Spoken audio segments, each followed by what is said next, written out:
So thank you, Casey. So obviously we've covered a lot of ground here today. So I just wanted to take a quick moment to summarize some of the things we've covered before we move to the question and answer session. Obviously, EQ makes a difference. Very important to the workplace. There's a lot of building research that shows just how important it is. And TRACOM is very pleased to have had the opportunity to add to the body of research that proves the value of emotional intelligence. And as Casey pointed out earlier, and some of the things that he reviewed, is not only does EQ make a difference, but perhaps most importantly, EQ is something that can be learned, and it is something that we can develop into all of our employees across all of our organizations to make both the employees and the companies themselves more successful.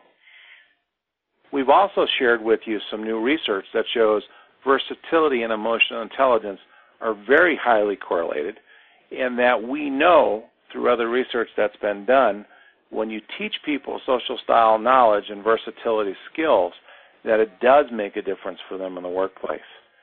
And as we've reviewed through the presentation, the use of behavioral style skills can in fact improve emotional intelligence, and ideally it's a situation that we all hope for where 1 + 1 = 3. Sean, we've had a number of questions come in from the group here today. Do you want to tee some of those up to us? Yeah, we probably will not be able to get to every question, but we will do our best to get to as many as we can as a group. And for those of you that asked very specific questions about industries or jobs, we may try and follow up with you directly on those. A number of questions, Casey, I think this is probably appropriate for you, around the idea of how is EQ measured, and a little bit more about the emotional intelligence instruments that we used when talking about the Colorado State study. Sure thing, yeah. There are a lot of measures of emotional intelligence out there. So if you did a web search, you would be inundated by different options. So what I would encourage anybody to do who's thinking about looking at emotional intelligence and using a measure of that is to do some due diligence and find some measures that they're certain are good, that have good validation and research properties behind them.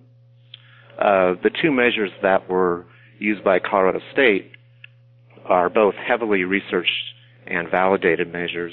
One of those is called the TRAIT Emotional Intelligence Questionnaire, which is out of the UK, and the other is a self-report instrument called the SHOOT Self-Report Emotional Intelligence Test, and those are both very good tests.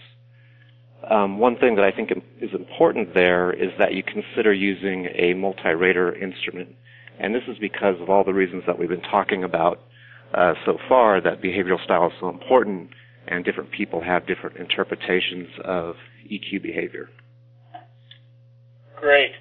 Another follow-up question is, someone says, is the correlation between versatility and emotional intelligence, does one cause the other, or are they both measuring essentially the same thing? Mm-hmm. Yeah, it's a good question. It's non-directional, so one does not necessarily cause the other, but what it says is that they are highly related to one another. So almost by default, if you're showing high versatility, then you're also displaying high EQ, and vice versa. So they're just heavily related. So if you think about, if you learn about versatility or if you learn about emotional intelligence, and you decide to make an action plan to increase your emotional intelligence, and then all of a sudden you were measured on your versatility, you would have improved also on versatility as well as emotional intelligence. The two are just highly related that way. Great. Thank you. A few questions about specific training programs, workshops, or resources that people could use to improve their emotional intelligence. And clearly, TRACOM does sell training programs and books and such.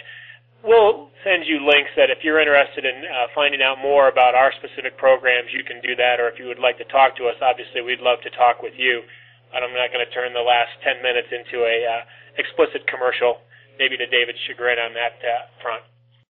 There is a question here about how does emotional intelligence or social style differ from Myers-Briggs, and we get that question a lot from customers about DISC, Myers-Briggs, social style as various models.